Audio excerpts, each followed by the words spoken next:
August তার পদত্যাগপত্র কেন রাষ্ট্রপতিকে না দিয়ে ভ্যানিটি ব্যাগে করে ভারত চলে গিয়েছিলেন, অথবা আদৌ তিনি পদত্যাগপত্র লিখেছিলেন কিনা, সে বিষয়ে অবশেষে মুখ খুলেছেন খোদ সেই সাবেক প্রধানমন্ত্রী শেখ হাসিনা। যদিও এই বিষয়গুলো অনেক পুরনো বিতর্ক, অনেক পুরনো প্রশ্ন, তারপরেও সাম্প্রতিক সময় এটি সামনে এসেছে। ভারতের অন্যতম বাংলা দৈনিক এই সময়ের সঙ্গে সাক্ষাৎকারের একটি পর্যায়ে তিনি এ বিষয়ে মুখ খুলেছেন।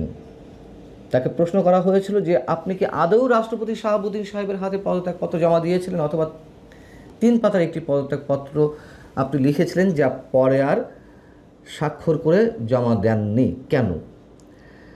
উত্তরে শেখ হাসিনা বলছেন যে 5 আগস্ট কোনো স্বাভাবিক দিন ছিল না। সেদিন বাংলাদেশকে একটি ভয়াবহ সংঘর্ষের দিকে ঠেলে দেওয়া হয়েছিল।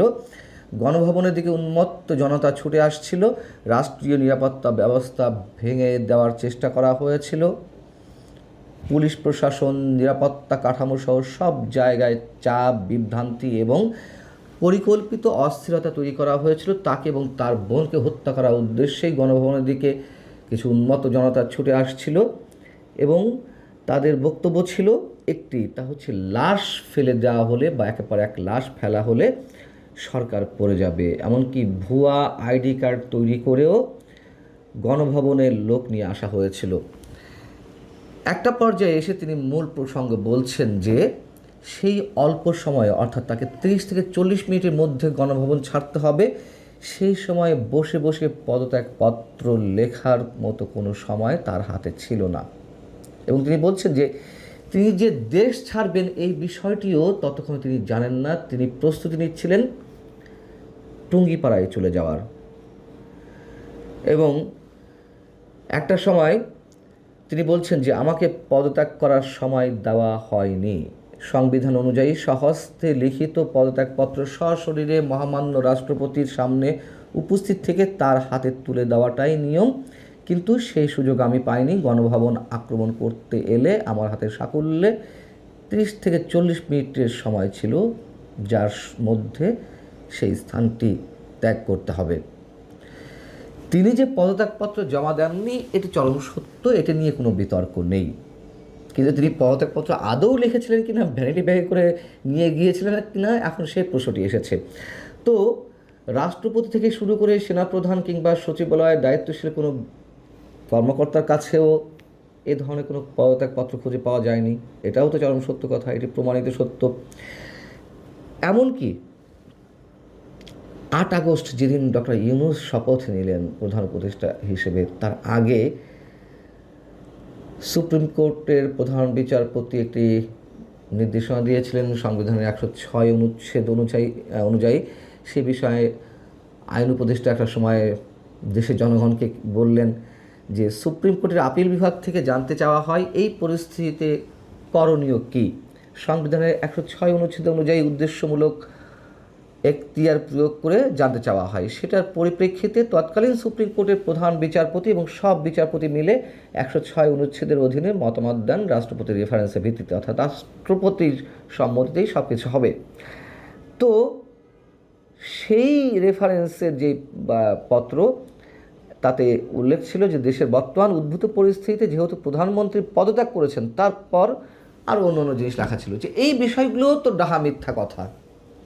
তার কারণ এই যে প্রধান বিচারপতি সহ অন্যান্য বিচারপতিরা মিলে, সবাই মিলে ঐকমত্যের ভিত্তিতে তারা মতামত দেন। ওই সময় তো রাষ্ট্রপতি সেনানিবাসে আশ্রয়ে ছিলেন, আরও কোনো বিচারপতি ছিল, এটিও পুরনো বিতর্ক। তো শেখ হাসিনার বক্তব্যই সম্ভবত সঠিক, তিনি কোনো পদত্যাগপত্র লেখারই সময় পাননি। এবং তার চেয়ে বড় বাস্তবতা হচ্ছে তিনি আদৌ কোনো পদত্যাগপত্র লিখেছেন কিনা, লিখে থাকলেও সেটি কেন জমা দিতে পারেননি। বড় বাস্তবতা হচ্ছে যে এইগুলোর এখন আর কোনো দরকার নেই। তার কারণ তিনি পদত্যাগপত্র লিখে তা জমা দিলেও তিনি প্রধানমন্ত্রী নেই, তিনি জমা দিলেও প্রধানমন্ত্রী অবস্থায় নেই বা সেই সরকার নেই, এটাই চরম বাস্তবতা। শেখ হাসিনা এই সময়ে দেওয়া সাক্ষাৎকারে আরও বেশ কিছু বিষয়ে কথা বলেছেন। দলের পুনর্গঠন, দলের নেতৃত্বে পরিবর্তন ইত্যাদি এই বিষয়ে। সেখানে প্রশ্ন ছিল যে পরিবর্তিত পরিস্থিতিতে আওয়ামী লীগের পদাধিকারীদের পরিবর্তন করে নতুন দায়িত্ব বন্টনের কথা ভাবছেন কিনা এবং অসুস্থ ও অশক্ত নেতাদের সরিয়ে তরুণদের নেতৃত্বে আনার পরিকল্পনা আপনার রয়েছে কিনা। তো তিনি বলছেন যে আওয়ামী লীগ একটা শুদ্ধিকরণ প্রক্রিয়ার মধ্য দিয়ে যাচ্ছে। যারা আদর্শের জন্য এই দলে ছিলেন তারা আজকের দুর্দিনে আরও দৃঢ়ভাবে পাশে রয়েছেন এবং তারাই থাকবেন দলের নেতৃত্বে। আর যারা ব্যক্তিগত সুবিধা এবং ক্ষমতার আশায় ছিলেন তারা ইতিমধ্যে ভোল পাল্টে ফেলেছেন, অনেকে চুপ করে গেছেন। এটা দলকে দুর্বল করেনি, বরং দলকে খাঁটি করেছে। অর্থাৎ তিনি মানুষজন বা তার নেতাদের চিনতে পারছেন, বেশ ভালো কথা তিনি যদি চিনতে পেরে থাকেন।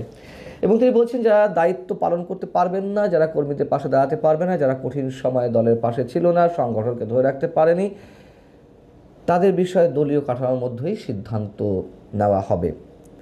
তার এই বক্তব্য ভালো অবশ্যই, কিন্তু একটি কথা চারদিক থেকে তো প্রশ্ন আকারে ওঠে।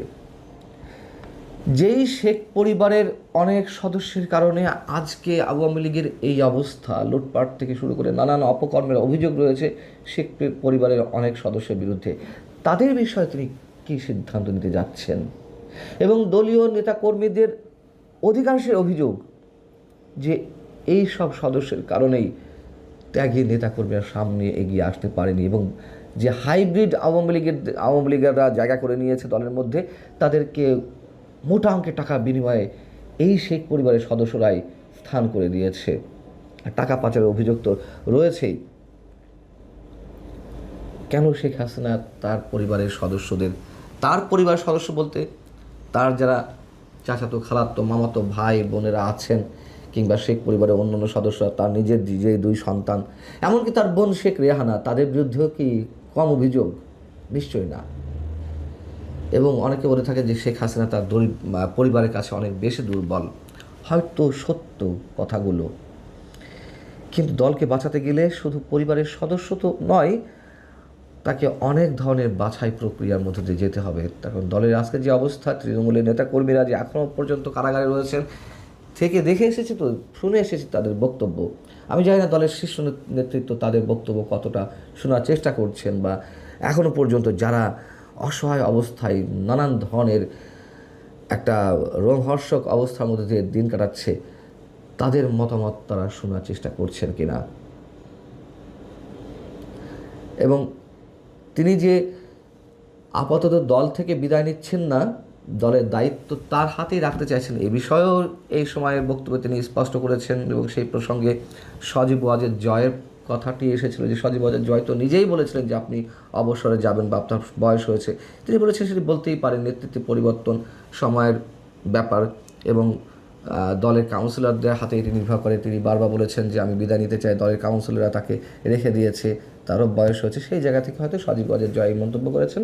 তবে তিনি ফাইনালি দলের নেতৃত্ব ছাড়ছেন না, সেই কথাটিও জানিয়ে দিয়েছেন। কিন্তু এখন বিষয় হচ্ছে দেশের রাজনীতিতে পুনর্বাসিত হওয়ার ক্ষেত্রে তার ফিরে আসাটা অথবা দলের ফিরে আসাটা কতটা সহজ, এই মুহূর্তে সবারই প্রশ্ন। তবে ইঙ্গিত যতটা পাওয়া যাচ্ছে, হয়তো সরকারের পক্ষ থেকে একটু একটু করে ছাড় দেওয়া হচ্ছে। যেমন আগামী স্থায়ী সরকার নির্বাচনে আওয়ামী লীগের বিভিন্ন পর্যায়ে যারা পদাধিকারী হয়ে আছেন, তাদের অনেকে নির্বাচন করতে পারবে, যেহেতু দলীয় মার্কা ছাড়া এটি নির্বাচন হচ্ছে। আগে এক ধরনের যদি কনফিউশন ছিল যারা পদে আছেন তারা করতে পারবে কেন নির্বাচন, তো সেই বিষয়ে সরকারের পক্ষ থেকে একটি গ্রিন সিগন্যাল দেওয়া হয়েছে, যা এর মধ্যে আপনারা জেনেছেন। মধ্য কথা, আওয়ামী লীগ ফিরবে, এটাই বাস্তবতা। সেটি 6 মাস হোক, 1 বছর হোক। ভালো থাকুন সবাই, আল্লাহ হাফেজ।